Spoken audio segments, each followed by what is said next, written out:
काय व लय शहाणपणा करून राहिलीस का? अशी एक वाजवन ना मग कळन तुला.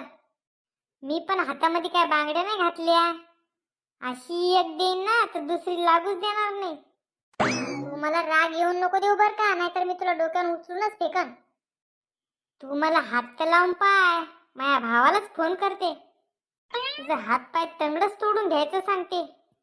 अय, कमीत कमी माझ्या घरच्या समोर तरी माझी इज्जत करत जाय.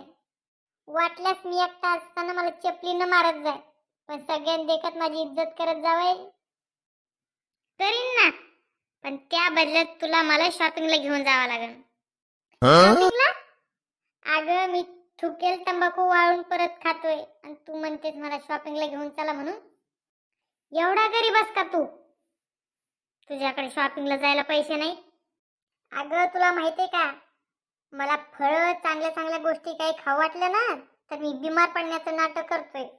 मग आमचे पाहुणे नाही का मला बघायला येताना फळं बिस्कुट चांगल्या चांगल्या गोष्टी घेऊन येतात खायला. बघा ना तुमची सून कशी लवंगी मिरची आहे. नवऱ्याला नावाने आवाज देते, माझा तर एक शब्द खाली पडून देत नाही. नुसतं चरचर करत असते भाजलेल्या वांग्यासारखं. माझा तर एक शब्द म्हणून ऐकत नाही. लय चारकट ही पोरगी. बरं ना मग, तसा तुझ्यावर ताबा ठेवायला कोणीतरी पाहिजेच होतं. ती तुम्हाला सुद्धा म्हाताऱ्या म्हणती. तिला सांगून ठेव, सगळ्याच्या नादी लाग, पण माझ्या काय नादी लागू नको. मी लय सर्किट माणूस आहे. मामांजी काय करू राहिला? बोट चाटून राहिलो. नुसतं बोट चाटून काऊन राहिले? डायरेक्ट तोडूनच खा ना. सगळ्याच्या नादी लाग, पण माझ्या नादी काय नको लागू. तुला माहित नाही मी लय सर्किट माणूस आहे. मला जर राग आला ना होत्याचं नव्हतं करून टाकतो.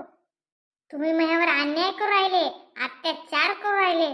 थांबा, मी आता तुमची पोलिसातच तक्रार करते, तुम्हाला जेलमध्येच टाकते. मी तुझ्यावर कधी केला अन्याय अत्याचार? एक शब्द तर बोललो, ते सुद्धा तुझ्या सासूचं ऐकून. काय व सासूबाई, तुम्ही मामाजींचे कान भरून राहिले का?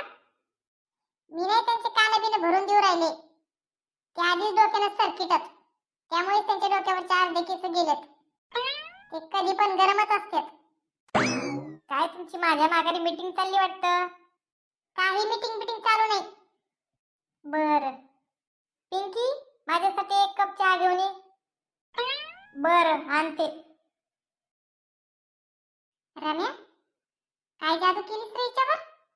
ही लगे एका शब्दातच चहा करायला गेली.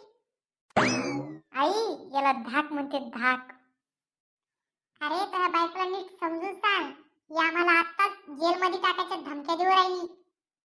अगं आई, ती नाजूक आहे ग. अरे मेल्या, ती आम्हाला जेलमध्ये टाकायच्या धमक्या देऊ राहिली आणि तू म्हणतोस ती नाजूक आहे म्हणून? तिला बोलता बरं येतं चबर चबर.